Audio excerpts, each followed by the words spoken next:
Welcome back, Zan. Welcome, everybody. I want to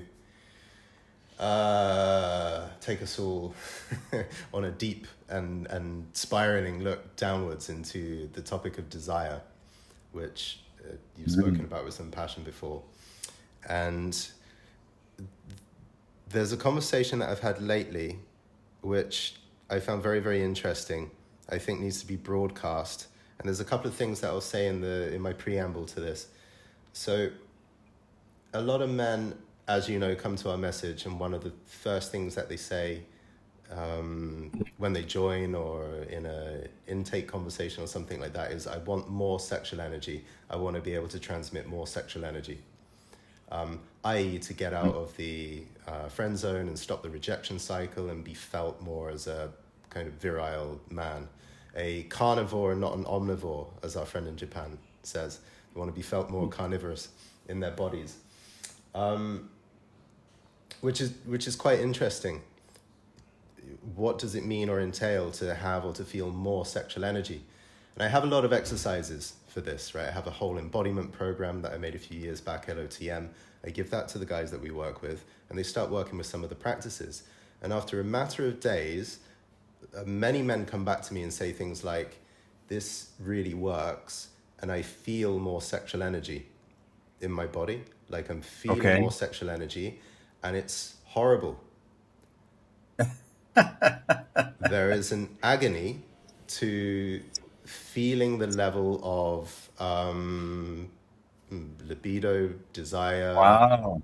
just the force of my arousal and desire is really, really So painful. in other words, it's foreign to them. Is that what you're saying? It's like I wouldn't say foreign. new?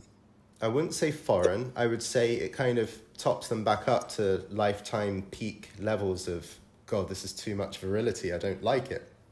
And it reminds Wow. me of the purpose of the repression mechanism, which we all have. Sexual repression isn't just a literary concept. It's something very somatic. It lives in our bodies. When there's too much sexual energy moving through, muscles cramp up and say, nope, go back down. We have our own armor and muscular circuitry that clamps down on sexual energy. That's what makes us tense.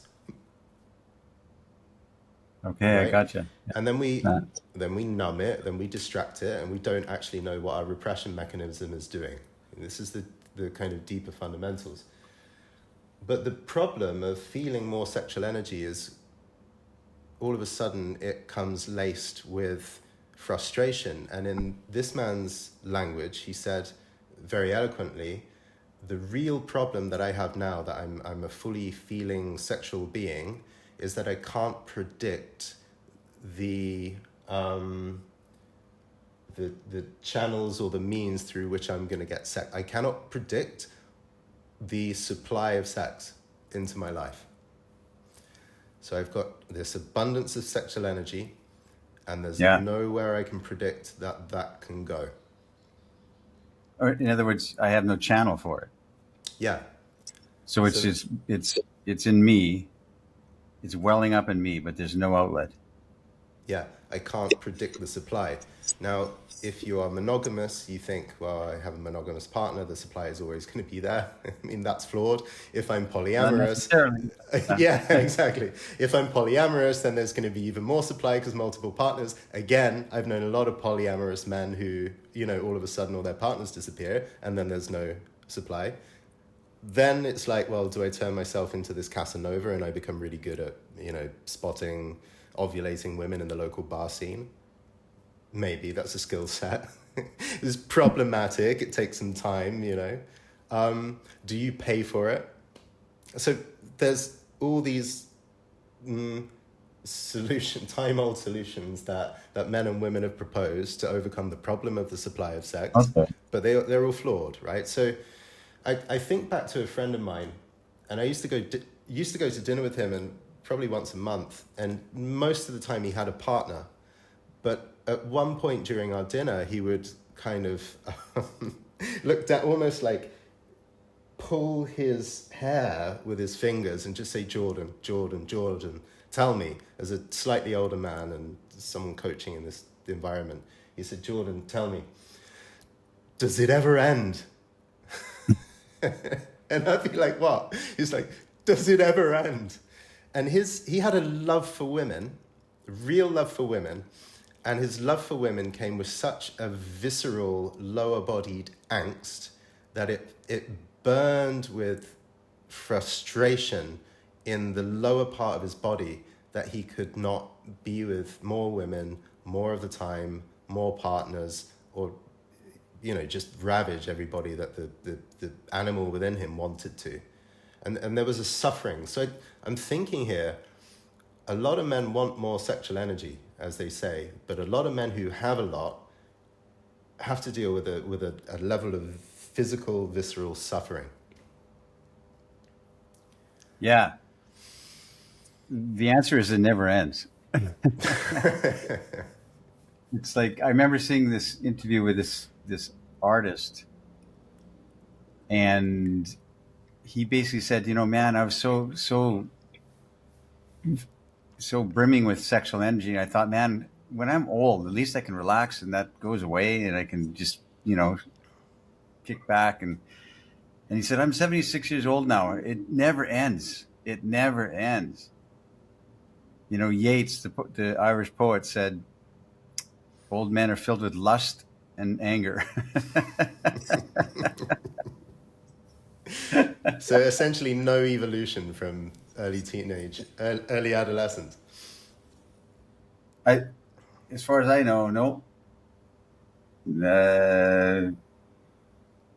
No, not at all. And I mean, it's why things are done. Are that burning sense of sexual drive in us is why we build cities, why we invent electricity, why we, it's why we manufacture and create, and it's the creative process manifests in us. So it never ends when you're old, and it shouldn't end, as far as I'm concerned. So two things come to mind on your first response. I mean, the very first thing that you did was laugh. Right. Well, I laughed when you said, yeah, why did I laugh? Because I surprised myself. Well, I said it never, absolutely burning in my sexual angst state. I'm saying it never ends. And then you're like, well, it doesn't. From the position of my friend, or what I'm doing here, which is just lamenting with agony in my body. It's a horrific kind of torture of a future to think it never ends. How can you keep a light spirit that already... Same reality, same physical reality, different air to how you relate to it. You have to reframe it. You have to reframe it, because desire is not neediness. And there's a very fine line distinction there. Neediness is desire laced with blame and entitlement. Mm-hmm. And whereas desire, you reframe desire is something that is something we're called toward. So we're called forward forward momentum in life, and desire is the mechanism for that. And if you don't have desire, I should say this: desire and sexual desire are one and the same. Mm-hmm. In my mind, right? Sexual desire is desire, and it's a beautiful thing. It's what makes us. It's what makes us spiritual. Our desire, our sexual desire. It's all wrapped up in the same idea, and it's not neediness. Neediness is sickly, and it's sticky, and it humps your leg. There's a word that you mentioned here. I won't pick up the word neediness, but I will pick up the word blame. Desire within it, that contains within it an element of blame. And I think back to the man who said, I cannot control the supply of sex into my life. Is there an implicit blame within that statement that says I should be able to control? And single women or monogamous women or my partner or my ex-partner is somehow to blame because they're not providing me the thing that is going Correct. to relieve me of the pain of my eros. We blame our partner. We blame women out there in general, specific women, or we blame ourselves. And desire is blameless. Doesn't have that sense of victimhood. And we blame the broad picture of society. If it wasn't Right. for the 2020s and the feminists and the Me Too and the We Instagram blame era and society. how they're programming Gen Z or whatever, I would be having Yeah. more. Yeah. So the blame, watch out for the blame if you're secretly doing it, I guess is the first lesson. Yeah, you've got to reframe it. It's a conscious reframe. You've got to think, okay, my desire is not need. It's not neediness. My desire is a calling forth to a greater experience. It's a lure. It's an invitation. It's a pull as opposed to a push into like, I got to figure this out. Hang on a sec. So,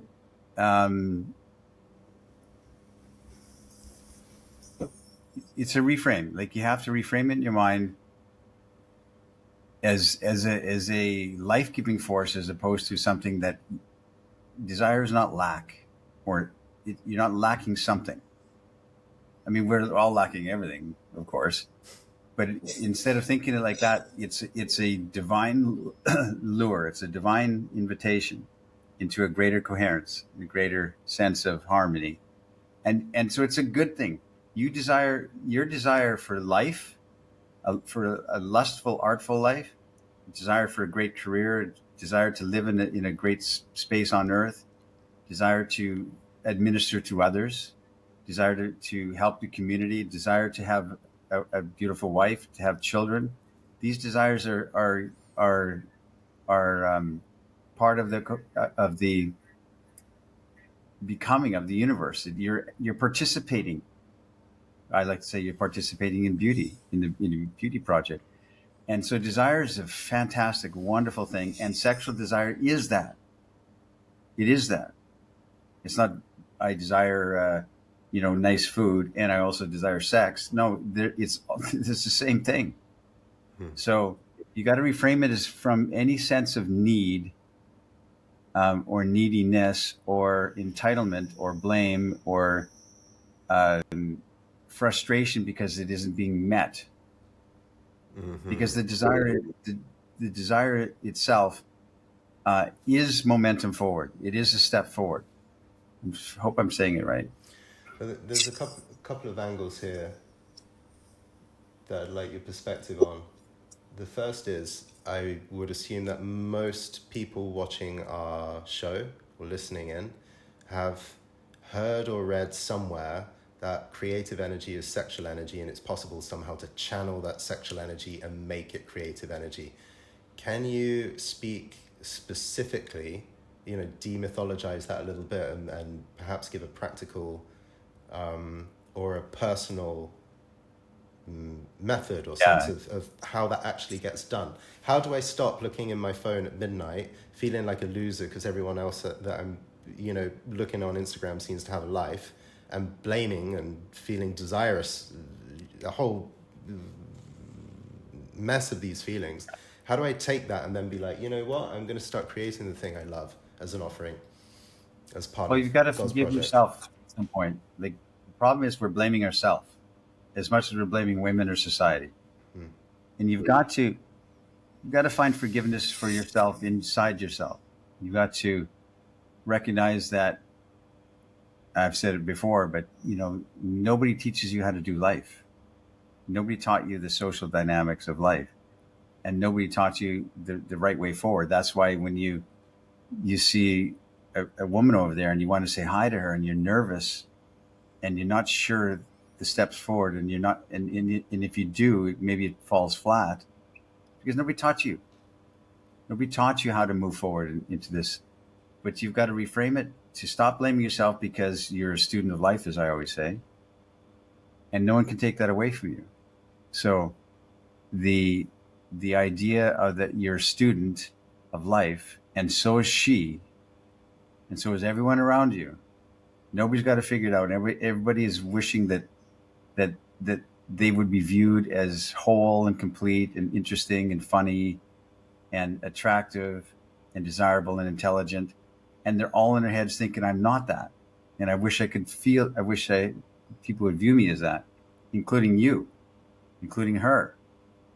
So it's a reframing of being gentle to your young self or yourself, being good to yourself, and recognizing that your desire is holy, and that it is it's necessary for you to have forward momentum. I mean, maybe I'm talking abstract, but well, the commenters will let us know, is Zan talking abstract, or do you need something else to lock this in? Where my mind goes is to the man of whatever age who's laying on his bed at night. It's just like, oh my God, make it stop. The torture that I feel in my psyche, but also in my lower body, is just this immense buildup of force. Which is right. What I'm trying to say, a physical manifestation. I sense that the frustration comes from a real physical ache and need that comes from the lower body, which is deeply uncomfortable just to inhabit. But the reframe I'm talking about, Jordan, the reconsideration of that, you're laying in bed and you're wound up in this frustration, and you're blaming society, dating world sucks today, or you're blaming women in general, or you're blaming that woman that you went on a date with yesterday who's not calling you back anymore. Mm-hmm. Or you're blaming yourself, and you're laying in this bed curled up in this sense of it's not fair. And you reframe it as, I am maximally doing the best to be the best expression of myself. I went and approached the girl yesterday. Was I sincere? Was my heart right? Was my desire plain? Did I really want to have a good experience for her and for me, and to raise the temperature of everything? Was my intentions good? And if they were, then you can forgive yourself everything, and you can say, at least I'm doing my best to maximize my forward momentum. And you can you can forgive yourself everything, and recognize that your desire is clean and clear and honest, and it's needed. And you can, lay there in bed thinking, okay, that didn't work. I'm alone still in my bed, and I'm going to go forth tomorrow. I'm going to sally forth, as they say, into my day and into my life, and I'm not going to be flagged or beaten or cowed or bent low because of this. I'm going to keep going. Resilient. You're saying this very cleanly, almost like the words you're saying ideally are going to be an angel on a man's shoulder if he can have this kind of self-talk. I'm hoping that the grimace on my face is doing justice to just how painful it actually feels in a person's body, while trying to have the conversation that the self-remembering, the self-forgiveness that you're suggesting. Yes. I want to honor actually the pain underneath what the pain is real. Giving words to. Yeah. The pain is real. The loneliness is real. You're not la la la la red balloons chasing in the park. It's real. It hurts when you're alone and lonely and horny guy. It's a real thing. But instead of giving up and saying the world is cast against me, you say, I'm not gonna flag. I'm not gonna quit. I'm going to keep going, because your heart is sincere, and that cannot be gainsaid. That's something that no one can take away from you, this student of life aura. And your sexual energy, your sexual desire, your great desire is divine. I 100% agree. I believe in that, so it's a reframe you have to have. Because and you could have a therapist or a coach that recenters you into, like, hey, come on, but you have to do it with yourself. You have to shape yourself up and say, okay, that didn't work. I went out and I I did my best and it didn't work and I'm still alone. And I'm going to not be bowed because of it. I'm not going to bend the knee at all. I'm going to continue and go and go and go until I'm 76 years old and still lustful and angry, you know? So I want to share quickly a small, tiny anecdote, something that happened to me the other day. But in doing so, and I'll ask you this question. One of the questions that men come and ask me, and I'm sure you as well, and they do it on the quiet because they realize it's personal. At the end of the workshop day, someone approaches in the break. Hey, Jordan, I heard you've been in a relationship for 8 years, but before that, you had all this Amorata and seduction and travel, and you literally had life was a banquet of women, and you could have whatever you wanted. And then you went from that into monogamy overnight. And then they look around, make sure no one's watching. They say, how do you do it? Like, do you need to escape sometimes? Or how do you, release the valve of your lust for other women? I had a friend of mine had a birthday dinner the other day, and I went, and there were about 10 people present, and I didn't know anyone apart from my friend. And one of the women there was gorgeous. She was a really, really beautiful girl. I think in most men's taste, she would have been like, wow. And we're talking across the table. At one point, she turns to me and says, well, what do you do? And I say, well, I write. The first thing I said was, I write. And she says, oh, you're a writer. And then like her eyes go all misty and her face drops. And it's almost like a slither comes down out of her lip, and she's like, I really respect writers. And I'm just feeling electricity all through my body. Yeah, exactly. And then the next thing she said is, what do you write about? And I said, well, I write about sex and desire and intimacy from the male perspective. And she's just, and I'm like, God, what am I going to do with all that? Because the feeling it's like a thunderbolt that goes through you. I can't predict that this is going to happen. I can't stop this from happening. If I tried to stop it, I wouldn't go out anymore. And I came home from this meeting, and I thought, well, the nice thing that's really, really changed for me is just because I have a moment of like red hot chemistry with somebody, as soon as that moment's over, they were really just an image that provides this beautiful sensation inside of me. Just because they provoked a sensation inside of me, one, doesn't mean I have to act upon it. It doesn't mean anything that I had a big chemistry for a moment with someone. And the second thing I realized is that that's all my own feeling. So if someone comes along and there's attraction and I feel all of a sudden a lot of desire to the point of angsty desire, that's actually my feeling. It has nothing to do with the woman. So if I'm in a relationship, I can completely respect those bounds, because it's like, I'm the one who feels great desire here. Maybe she does too.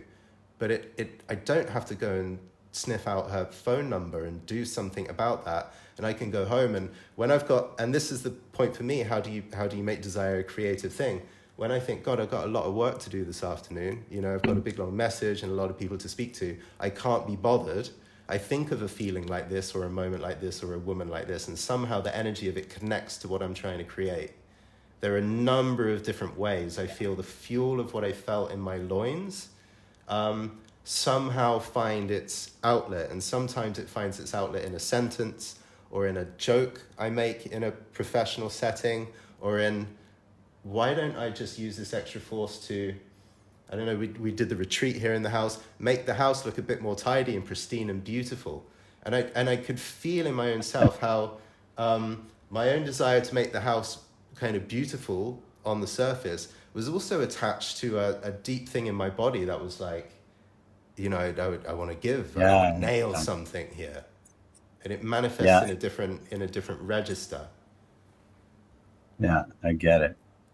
Can you relate, or would you say this? Totally. Would you say it differently? No, I relate to that 100%. It's like we're trying to maximize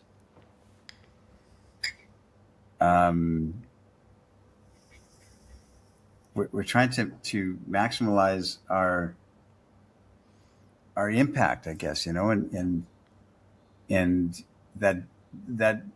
that underlying desire that you want to create a space that has impact and has real gravitas and real meaningful energy is the same thing as us trying to manifest that in the land of women. We're trying to maximally impact that ourselves there. And the reframe I'm talking about is to move forward no matter what, and not blame anything, because the world is broken, and the world is, the dating world is broken, but there's a lot of holiness still available to us if we center ourselves and say, okay, that doesn't serve me, and what does serve me? This serves me. This way of thinking serves me. So, your story of the girl the other night that you said you're a writer, sort of thing. I had a conversation with the guild members last night, and the idea was that we're not just guys trying to get women. We're men trying to maximize. I keep saying the word maximize today. Never used it before. Maximize, yeah. Maximize. Oh yeah, that's true. We're trying to give the best forward impression of ourselves, and we're trying to we lose the plot, because we turn inward. I'm trying to say, hard for me to say it. I'm trying to write about it right now. That's why I'm sketchy about it. Because I'm trying to get the proper words that express this great heavenly desire that we have, which makes women look at you with different eyes. This woman looked at you with, like, you're not a normal guy. You said, I write about this kind of thing, and I'm curious about this kind of thing. And you weren't trying to impress her when you said it. You were just saying it. This is a flat expression of who I am. What I do, yeah. Yeah, and it's like she's never encountered it, or very rarely encountered it, I would say, in her life. And so she became alive in the presence of that energy, Jordan. So it's a necessary thing. It's a reshift in the man's mind. Well, Yeah. she became alive, and that made me alive. And before you know it, we're off to the races, and Right. the whole thing goes up to 10. I'm going to close out here, and I'm going to close out with some big words. This is an invitation for people to consider. The exploration we're doing right now in the guild has to do with our erotic aliveness, our sense of passion. One word that we're going to go into a lot is taboo. Okay. Now, this is the element where you think that taboo are the things that lay outside of social bounds, but actually you're kind of drawn. If you have a taboo or two, you're kind of fascinated and feel dread towards this particular thing all at the same time. It might be a kink or a fantasy that you're afraid to bring to the table, or just an interest that you think you're going to get judged and abandoned, ridiculed if you follow up on. So I think we've all got tremendous aliveness available for us in areas of taboo. So we're going to go into that, which is very exciting to me. The other word that's now on my radar, which I want to understand and elucidate a little bit more, is distress. And we centered in on this episode on the word of blame. When somebody feels big desire, a sexual desire, an erotic desire, I know experiences in me where that feels very pure, and even if there's a rejection or a no, it doesn't pan out, I actually feel pretty good about the whole thing. But I've also had desire that has been riddled with a sense of distress, not quite blame, but like it's different to neediness, or maybe it is neediness, but there is a distress, like, God, I cannot bear the emotional sense of being separate, and I cannot bear the emotional sense of being myself to some degree. I kind of need, with my sexual desire, to jump out of myself, skip out of my own experience. So I think this is something crucial for men to look into, actually, the quality of distress or ease that is felt within desire.